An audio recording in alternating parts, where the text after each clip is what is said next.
Sponsored by Boone Electric Cooperative. Starts now. Our plow drivers are out for 12 hours fighting the weather, trying to get the roads cleared, so it just takes a toll on a person, period. We don't have enough employees to fill all of the trucks. Welcome to this year's winter weather special. I'm ABC 17 Storm Track Chief Meteorologist Jessica Hafner. Tonight we'll explain the difficulties leaders are facing keeping your streets safe. We'll also show you how we predict snowfall totals, and of course, I'll give you my long-range forecast for this winter. But first, I talked to one farmer to see how the lack of rain is affecting everything from barges to power plants. We always bank on a drought 1 out of 10 years. Now, it's oddly enough, 2012 was our last major drought, and here we are 10 years to the date later. Andy Clay's family has been farming corn, soybeans, and raising cattle along the Missouri River bottom in Montauk County for more than 200 years, seeing their fair share of unrelenting dry conditions and flooding. A wet and cold spring forced a late plant, but by July, Clay says they started feeding livestock hay almost 4 months earlier than normal. The lack of rain has been a problem across much of the country, with about 63% of the lower 48 in drought conditions heading into the first week of November. It is very concerning. You know, really the barge traffic is our biggest concern from our input costs, being able to get fertilizer in this time of year at harvest, trying to get our grain shipped out. We're starting to see some real concerns and issues about that, and if we do not start either having water released or getting rainfalls to where we can keep the product moving, it's going to become a big issue. River levels across the Midwest have been at their lowest in the last several years, and across Missouri, we've been in some kind of drought conditions since the middle of June. At last check, water levels on the Mississippi and Missouri rivers have been close to low stage marks, under 6 feet in some areas. National Weather Service hydrologist Mark Fuchs says water flow along the Missouri River between Jefferson City and St. Charles has been in the bottom 20% of normal this fall. Typically, the lowest flows on the Mississippi at St. Louis are reached between December and February, and we see a lot of them around the first of the year or in early January. So something we'll be keeping an eye on as far as barge traffic, particularly, but also other concerns like utilities, power companies, and water plants withdrawing out of both the Missouri and the Mississippi in the months ahead. Climate Central reports Missouri has a medium drought vulnerability, weighing how prone the state is to drought and whether it's prepared for the impacts. Mark Fuchs says over the last 20 years we've seen severe droughts, but the duration is shorter. On the other hand, this part of the country has seen more significant flash flooding events over the same time frame. Projects like the upcoming Roy Blunt Reservoir in northern Missouri could help with the water supply during unusually dry years. And this is certainly one of the areas of the state that, whether you're looking at 2012 or 2018, where we really saw the impacts of drought. And so particularly when you get north of the Missouri River in Missouri, we rely so much on surface water reservoirs for that water supply. The Climate Prediction Center is tracking continued drought with some improvement over our area through the end of January, but much of the country will only get drier. It's just out of our control. Mother Nature always trumps all. This year, inflation is impacting our daily lives, and this winter it could affect our roads. ABC 17's Chris Bryant spoke to officials to see how the cost of salt has changed. Currently, cost-effective wise, salt is the best that we have. There's other options out there, but those options are very expensive. Cole County Public Works is stocked up on 5,000 tons of salt to treat roads, but this year that came at a much higher cost than usual. As soon as we got done with the winter last year, we actually replenished with salt, and it was a few dollars higher than it was the year before. From the data on Ninja De-Icer, salt in Missouri is about $69 per ton, and the Department of Transportation uses about 193,000 tons. Fortunately, Cole County and Columbia were prepared to front that cost. All aspects of the city, we're down 30%, I would say, in terms of staff. While Cole County Public Works is fully staffed, other cities like Columbia are seeing shortages. It may have a slight impact on the speed of our response, but we're doing things now to minimize that. The number one thing Public Works wants people to know before a big snowstorm is don't park on the street. It makes it difficult for them to plow that street, and your car might get snowed in. Reporting in Columbia, Chris Bryant, ABC 17 News. This year, Columbia is using rave alerts to tell people when it snows 2 or more inches. That's when you could get towed for parking on priority routes. Other streets are only plowed during normal business hours. But if it snows at least 4 inches, they work until all streets are passable. MoDOT says you can expect significant delays if we get a lot of snow. ABC 17's Layla Mitchell explains how they're managing a shortage of almost 900 workers.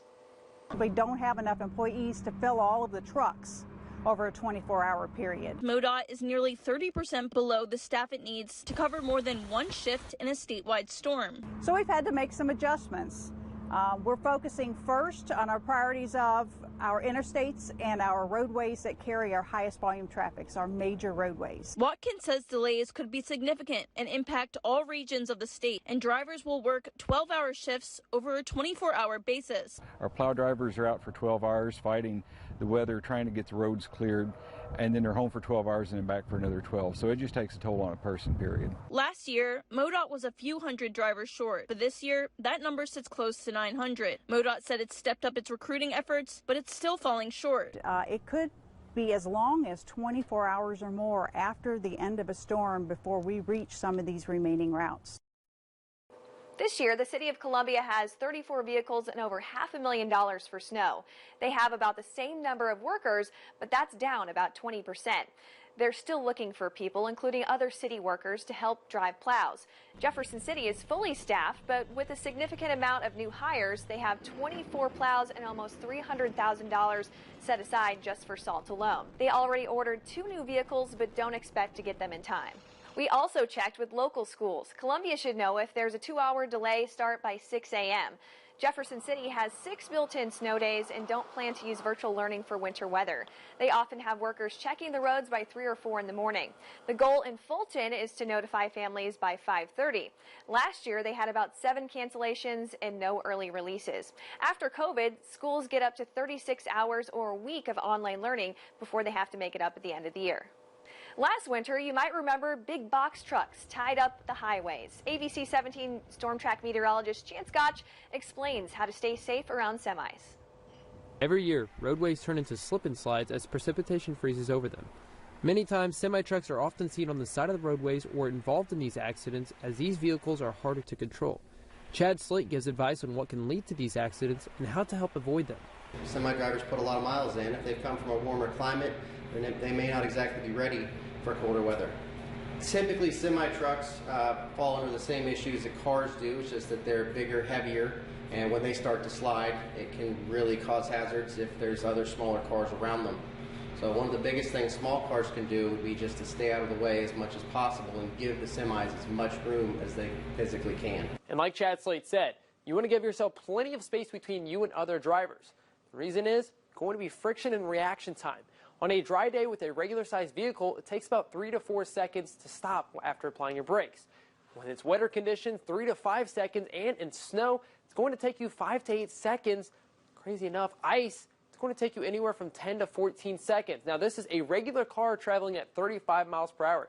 When you have vehicles such as semis, that stopping time is going to be even larger just because they have more momentum on their side. So this winter, help be a part of the solution by giving yourself more time to anticipate and respecting other drivers' space. Maybe. That sound of a shovel hitting the pavement will be all too familiar soon, as snow will soon be falling and covering our driveways. But shoveling snow can have health risks, so you need to be aware of warning signs. Pains or difficulty breathing or numbness and tingling in their extremities. I wanted to show you how shoveling snow can affect your heart rate in a short amount of time. Chris Bryant and I shoveled sand, which is equivalent to a wet, heavy snow, for 3 minutes while having our heart rates monitored. Both of our heart rates doubled in that time span. 133. So your pulse is more than double in 3.5 minutes. Okay. And 139. So a significant decrease in your oxygen level and a significant increase in your heart rate. Columbia Fire Chief Clayton Farr Jr. says those who have pre-existing health conditions should limit their time shoveling, as it can lead to more exertion. He tells me there are some things you should do before shoveling snow. Dress in layers and ensure that someone knows that they're shoveling. Hydrate beforehand, so drink plenty of fluids, Gatorades, Powerades, those sorts of things. You should always make sure you are shoveling snow properly as well to prevent injuries. Pushing snow rather than lifting, and if you must lift, as we would do anytime, lift with your legs, not with your back. It can be very damaging and strenuous to the back. It's time to bring out the winter gear again as temperatures begin to fall and nights become dangerously cold. But that actual air temperature is not always the full picture of what you need to worry about. As icy winds begin to blow this winter, that'll push the wind chill very below those actual temperatures.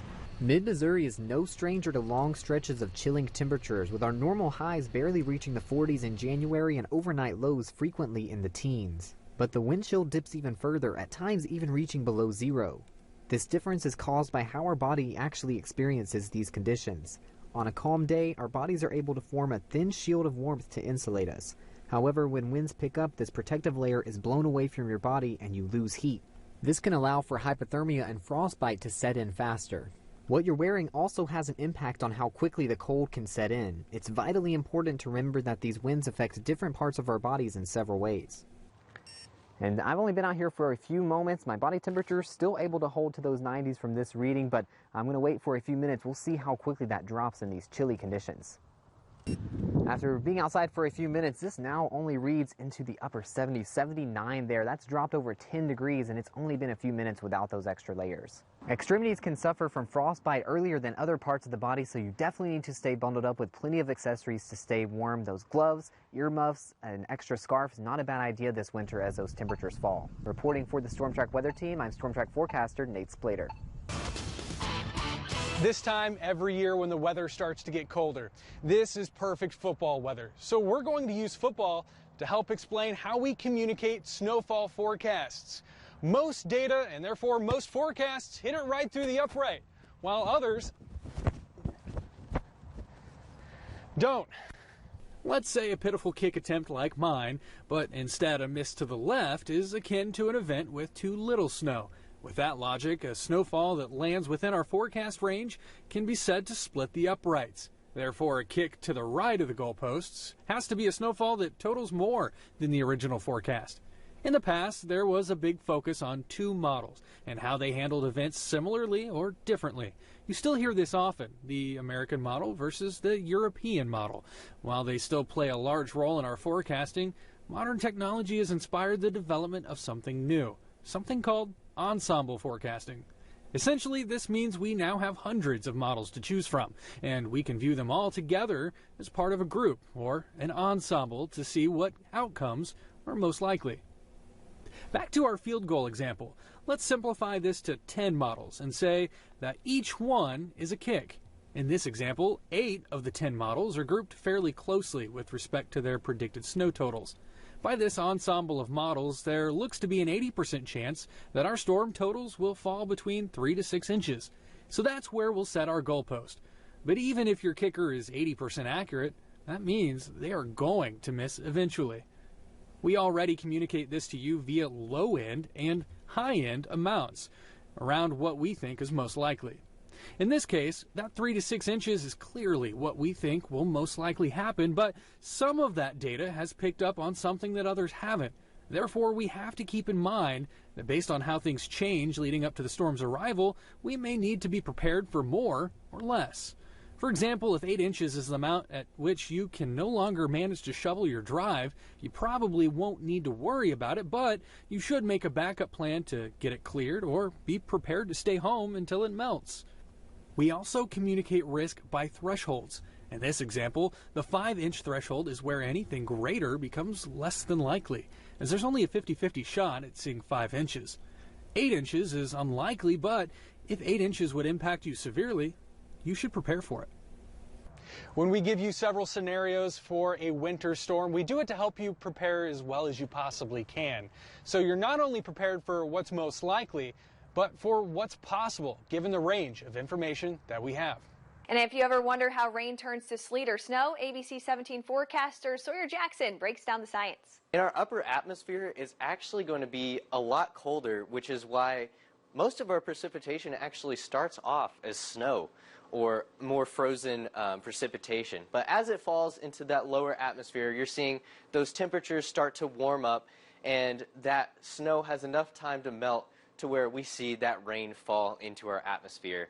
But as we get to freezing rain, you see it goes through a lot of the same process as rain. It has enough time to melt. But then as we get into that lower atmosphere, we're actually seeing a nice little cool pocket that is below freezing, which our rain doesn't have enough time to refreeze. So it is going to freeze as soon as we hit anything that is below freezing in our lower atmosphere where we're hanging out. So like say a car or the road, that's where we're going to be seeing a lot of the black ice situations where it's falling down to the ground. You might think it's just raining, but then you hit those spots on the road that are actually covered by the freezing rain that has been falling from our atmosphere. Now sleet, it has a bit more time to refreeze as it gets into the lower atmosphere than does freezing rain. So it starts falling into that cooler air that's below freezing, and it will start to cause it'll start to refreeze. It won't really be able to refreeze all the way. So you kind of have a mixture of some ice pellets or a mixture of just slushy rain, which causes a lot of the slush that we see as we get into later this winter. And then finally, we have snow. It's below freezing as we get all the way down to our lower atmosphere. It doesn't have any time to melt, and that's what we're going to be seeing mostly through the rest of this winter. Also this year, ABC 17 Storm Track Weather is now proud to be a Weather Ready Nation ambassador for the National Weather Service. The National Weather Service provides watches and warnings during all types of dangerous weather and relies on ambassadors to share that message along with information on how to stay safe in each situation. Obviously, you can help us broadcast messaging when it comes to weather safety, making sure that us here at the National Weather Service and you guys there at the station are in sync with sharing weather safety information with the public, as well as the folks there that work at the station, and they can take that information home with them and share it with their friends and their families. Coming up, don't miss my long-range forecast for the rest of your winter.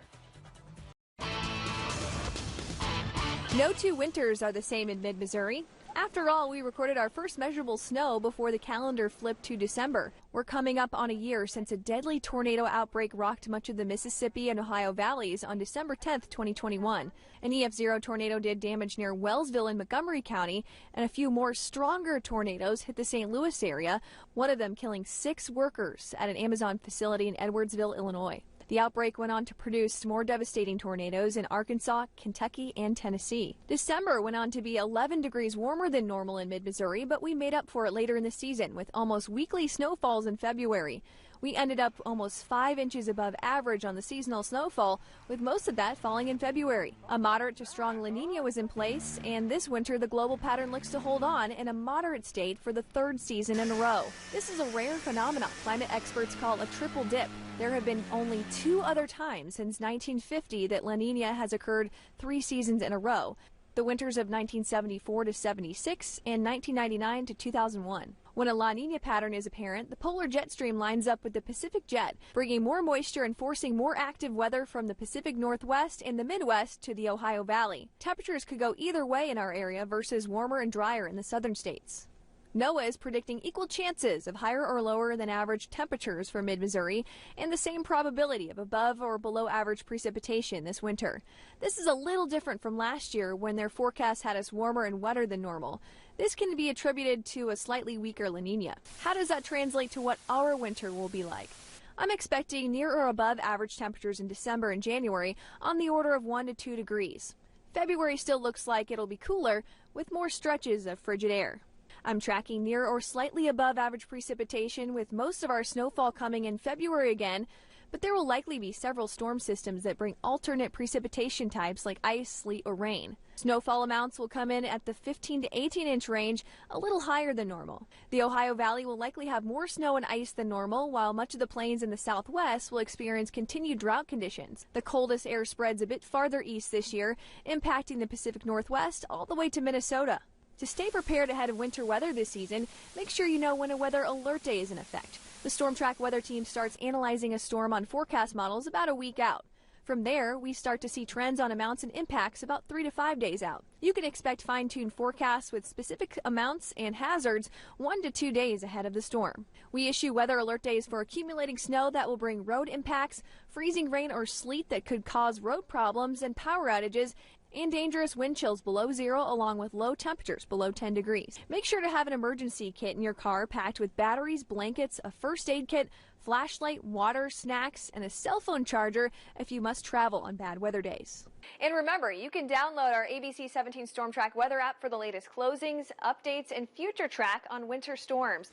Thanks for joining us for this year's winter weather special. For the entire ABC 17 Storm Track weather team, I'm Chief Meteorologist Jessica Hafner. You've been watching the ABC 17 Storm Track Winter Weather Special, sponsored by Boone Electric Cooperative.